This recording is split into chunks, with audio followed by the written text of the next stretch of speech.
Hi, everybody. Kristen here with Bariatric Mindset, and I'm really excited to talk to you about today's topic, which is kind of like a two-in-one topic, and that is to talk to you guys about shame and regain.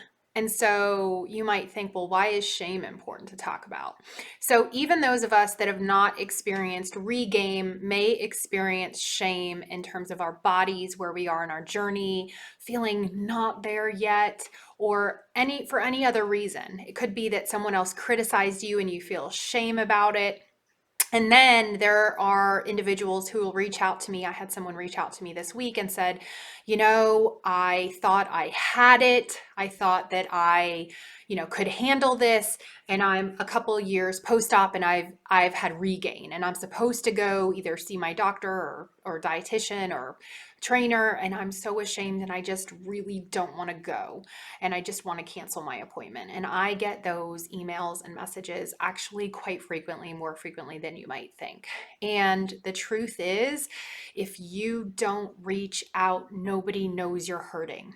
And that's why going to support groups um, or having a therapist, psychologist, working with someone can be helpful. Again, attending your local support groups or being part of an online support group can be a great place for you to get the support that you need so that you don't enter a shame spiral. Okay, so shame spiral is just kind of like you experience shame from within, and then you just don't talk to anybody, you don't connect to anybody, and you just feel awful, and you just feel like you're in your little bubble. Nobody understands, nobody can imagine what you're going through, and you're not sharing it.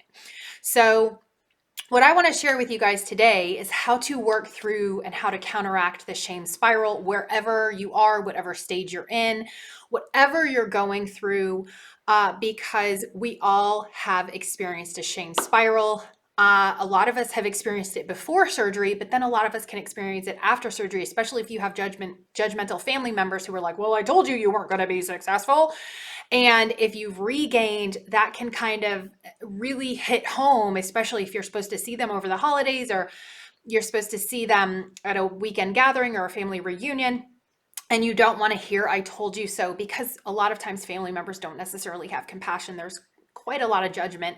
So to help you work through this process, to help you work through the shame spiral and to get the help that you need so that you can get back on track and be that success that you want to be, it's important that you kind of follow a couple steps. So one of the things that I wanted to share with you is a great resource for compassion and shame are the books by Brene Brown. And I love Brene Brown's work. She's been on Super Soul Sunday. She's been on Oprah.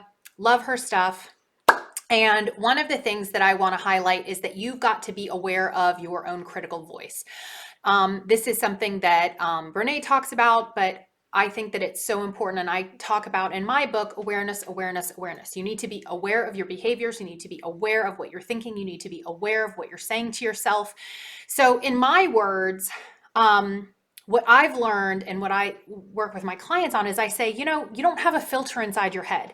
You'll talk to someone and you will have a filter. So there are things that you wouldn't say to your best friend. There are things that you wouldn't say to your husband or wife or son or daughter or mother or father. There are things that you just wouldn't say because you know that they would come off hurtful and judgmental. Although I also know that you have been experiencing judgmental. So there are some things that some people will say that clearly have no filter, right? So I'm sure you know what I'm talking about. But a lot of times you wouldn't say things that are just outright hurtful to people. Yet one of those things that'll happen is you'll say them to yourself inside your head, like, oh, you're such a loser. You're such an idiot. You're such a fat ass. I can't believe that you let yourself get this way. So we've got to be really truthful with the internal voice. Like, what are we saying to ourselves? So we've got to practice the awareness of what is it that you're saying to yourself inside your head on a regular basis, because those things can be very hurtful and very harmful to your self-esteem, because it's the little automatic negative self-talk that replays in your head over and over and over that causes the shame spiral to begin with. Okay, so become aware of the critical voice is kind of step one. Step two, talk to yourself. Now, this is from Brene Brown. Talk to yourself the way that you would want, that you would talk to someone that you love. So talk to yourself the way that you would talk to someone that you love. So be compassionate, right? If If you're going through something rough, what would you say to your best friend? How would you talk to them?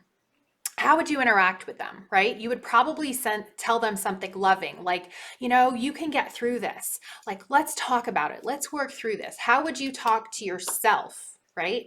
Or your best friend through the situation? That's how you want to talk to yourself, okay? So the next one is to reach out to someone that you trust. And so for those individuals who are like, I don't want to go see my dietitian, I don't want to go see my doctor, I don't want to go to support group, I don't want to because I'm in a shame spiral. That's actually when you need to reach out the most, because they're there to help you. If they're going to judge you, then you need to go to somebody else. If you honestly believe that if you go to someone in your support circle that is going to judge you, find someone else to go to who you can trust. And that's the key word, who you can trust. So we want to escape judgment, right? This is not to be judged. Now, there's a difference in judgment and being called out on your excuses. I want to make a point about that there, because I think we do need to be held accountable. Yet this is not the place where it happens. We need to experience empathy and compassion for where we feel stuck first. And then we can kind of, as we're getting back on track, recognize, oh, that was an excuse. That was a struggle, but that was an excuse, and I'm making excuses. And so you've got to get super real with yourself too, right? But when you're in a shame spiral and you're stuck, what you need most is empathy and compassion. And so have someone say, hey, come on, let's get back on track. I know it's hard. I know it's hurtful. I know you've been through a lot. Let's get back on track. That's what you need. So reach out to someone you trust. And then, of course, the next piece is to share your story. Share what happened, right? Share where you've struggled. And I am always so excited when people come to support group, because I do speak at a lot of support groups, when they're like, hey, I've entered Regain, but I'm here and I'm working on it and I'm trying. And I have quite a few colleagues who also do support groups or are previous support group leaders.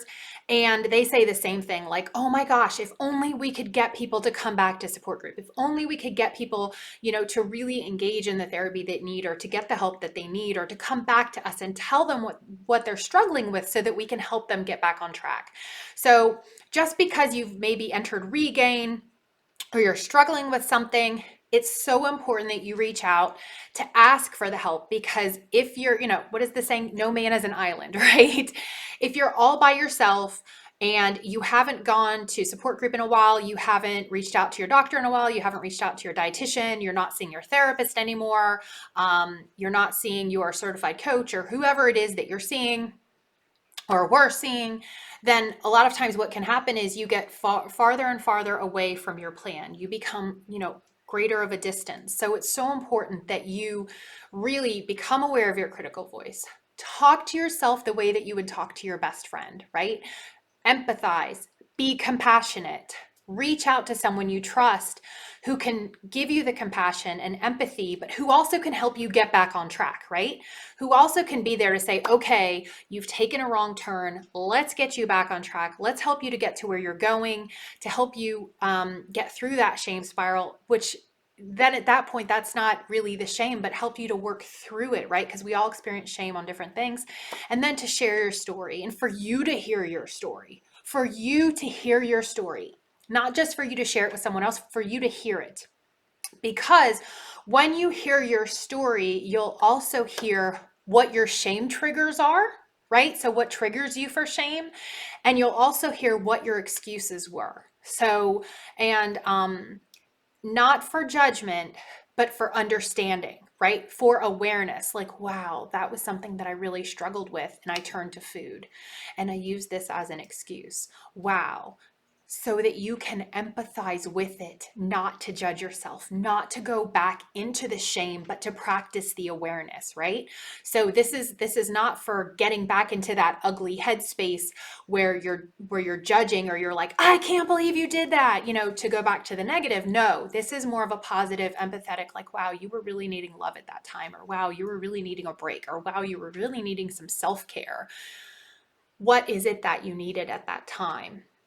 So hopefully this will help you get back on track, to avoid the shame spiral, to really overcome that, get through that, become aware of your critical voice, the negative Nellies, the thing you say to yourself over and over, right? We want to quit that. So you're going to talk to yourself the way that you would talk to someone you love. That's 2. 3, reach out to someone you trust. And 4, share your story. Listen for your triggers. Listen for how to empathize and be compassionate with yourself, and listen for how to shift your behavior to do something differently that's going to help you get back on track, to help your growth. And remember, if you need that support group to get back with that dietitian, the bariatrician, your surgeon, whoever you need, your psychologist, your therapist, and so on and so forth, reconnect so that you again can get back on track and be the you that you want to be through this process. And remember, you can always get back on track. You can always get there. So let's bust through that shame spiral.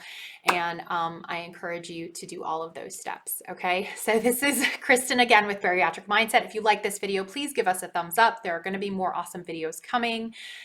And don't forget to subscribe to the channel. And if you'd like additional support, join the Facebook group Bariatric Mindset Mavens. You can also follow me on Twitter at Bari Mindset and on Instagram at Bariatric Mindset. I hope that you guys have a fantastic week and look forward to seeing you on the next video. Bye.